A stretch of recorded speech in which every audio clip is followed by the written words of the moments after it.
हे गणपती झाल्यानंतर एकही अनधिकृत बांधकामाची साईट शिल्लक राहणार नाही, याचा बंदोबस्त त्यांनी करायचं ठरवलं नाही. माझा त्याला पाठिंबा आहे. आता जर बांधकामं करतील, पैसे शॉर्टकटने मिळतील, पण भविष्य काळामध्ये जसे 16 लोकांना मृत्यू झाले तशा प्रकारे आणखी 15, 20, 25, 30 वर्षांनी लोकांना ते आपल्याला नको आहे.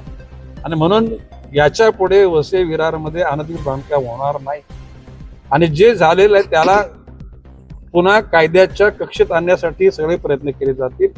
आणि जे आता धोकादायक इमारतीमध्ये आहेत त्या लोकांचं स्थलांतर करून त्यांना वित्त म्हणजे फायनान्स करण्याची सुद्धा काही बँकांना, हडको वगैरे ॲप लोकांना सांगून ते कर्ज पण मिळवून देऊ. माननीय पंतप्रधान नरेंद्र मोदीजींचं प्रत्येकाला घर ही त्यांची इच्छा आहे. आणि अशा परिस्थितीमध्ये झालेल्या घटना घडल्या त्या कोणी केल्या ते त्यांच्या पापाचे फळ ते भोगतील.